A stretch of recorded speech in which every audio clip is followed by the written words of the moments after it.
Assalamualaikum warahmatullahi wabarakatuh, teman-teman. Oke, di sini saya kembali lagi.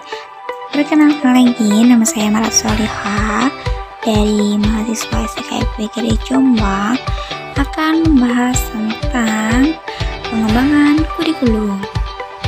Ya, pertama yang saya bahas adalah pengertian kurikulum KBK atau biasa dikenal dengan kurikulum berbasis kompetensi. Menurut Badan Standar Nasional Pendidikan atau BSNP, KBK atau kurikulum berbasis kompetensi adalah seperangkat rencana dan pengaturan tentang tujuan, isi, dan bahan pelajaran yang dapat mengantarkan peserta didik memiliki kompetensi dalam berbagai bidang kehidupan dan cara penyampaiannya disesuaikan dengan keadaan dan kemampuan daerah dan madrasah atau sekolah menurut Departemen Agama 2005-12. Selanjutnya, secara garis besar, KBK yaitu suatu konsep kurikulum yang menekankan pengembangan dengan standar performansi tertentu sehingga hasilnya dapat dirasakan oleh anak didik berupa penguasaan kompetensi itu. Model pembelajaran kurikulum berbasis kompetensi. Berumpun model di situ bisa dilihat. Model pengolahan informasi, orientasi pokoknya progresif pendidik pemecahan masalah, pemahaman dunia berpikir induktif, model PBK-nya PBL atau CBL. Selanjutnya di situ ada model personal, model sosial, model sistem perilaku, model STS atau Science, Teknologi, Society. Selanjutnya pendidikan nilai. Di situ orientasi pokoknya sangat berbeda-beda ya teman-teman. Bisa dilihat ya. Oke.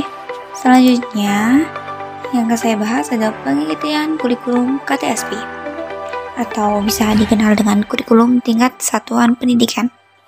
Menurut Badan Standar Nasional Pendidikan, dalam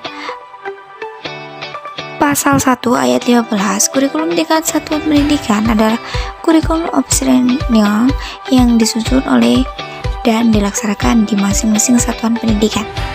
KTSP terdiri dari tujuan pendidikan, struktur dan muatan kurikulum tingkat satuan pendidikan, kalender pendidikan, dan silabus.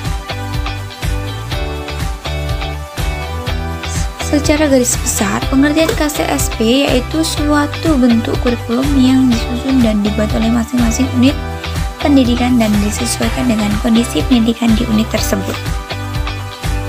Pelaksanaan proses pembelajaran KTSP.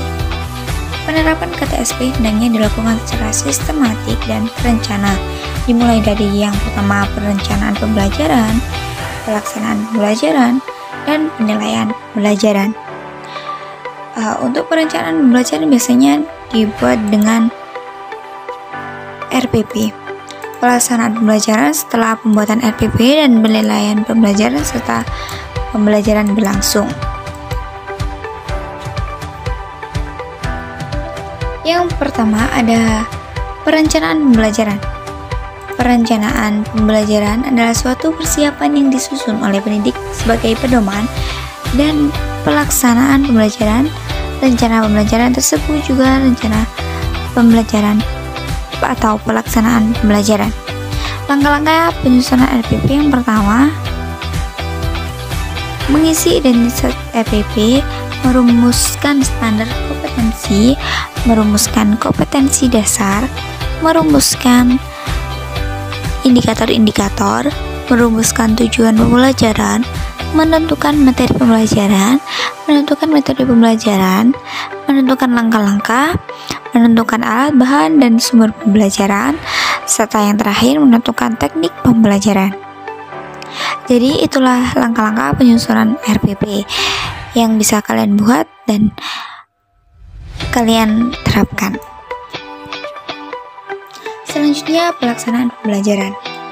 Pelaksanaan pembelajaran selayaknya berpegang pada apa yang tertuang dalam perencanaan atau RPP. Situasi pembelajaran banyak dipengaruhi oleh faktor pendidik, faktor peserta didik, faktor kurikulum, dan faktor lingkungan. Selanjutnya penilaian pembelajaran.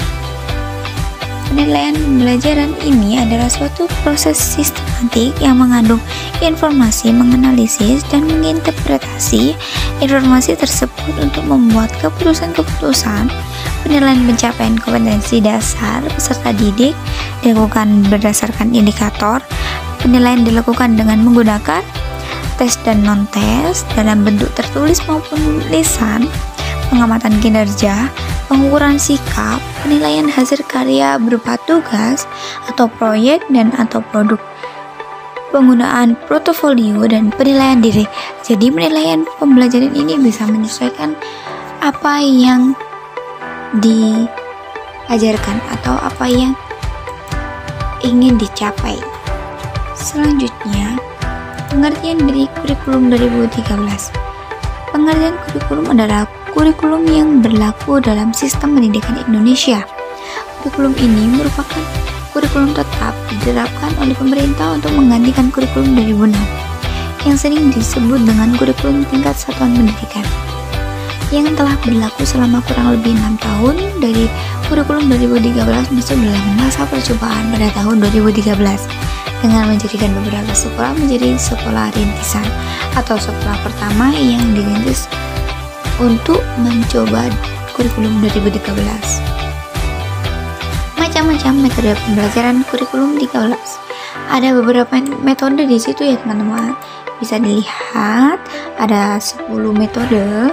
Ada metode pembelajaran example atau non-examples, metode pembelajaran picture atau picture, metode numbered together, metode comparative script, metode kepala bernomor terstruktur, metode student themes achievement definers, metode pembelajaran jigsaw, metode problem based instruction, metode pembelajaran artikulasi, metode min popping.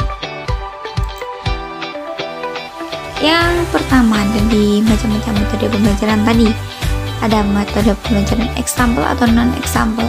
Metode menginstruksikan pada para siswa menganalisis gambar secara berkelompok atau mendiskusikan hasilnya. Ini ya teman-teman, bisa dilihat. Dan selanjutnya metode pembelajaran picture atau picture. Dengan metode ini, siswa akan mengurutkan gambar berseri yang disusun secara acak. Sembari mengurutkan, siswa diminta untuk memaparkan alasan pengurutannya. Selanjutnya, metode numbered heads together. Metode ini terdiri dari tugas diberi nomor. Tujuan metode ini adalah agar dipelajari oleh siswa yang mendapatkan nomor tersebut dalam kelompok yang berbeda. Setelah itu masing-masing siswa memegang nomor akan berbagi dengan anggota kelompok dan kelompok lainnya.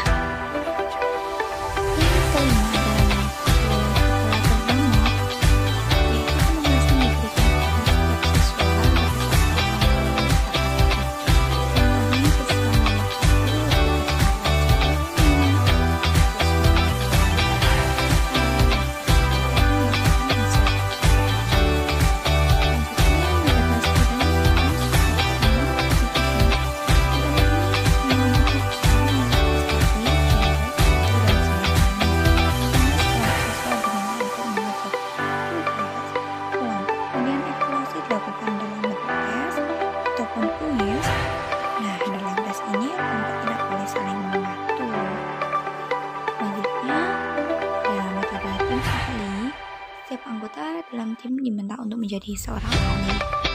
Selanjutnya PBI, pembelajaran berbasis masalah dilaksanakan dengan cara memberikan permasalahan yang harus dipecah pada peserta didik. Yang kesembilan adalah metode pembelajaran evaluasi. Pembelajaran ini membuat siswa untuk secara bersama menggunakan materi yang diterima dari guru dan mencatatnya secara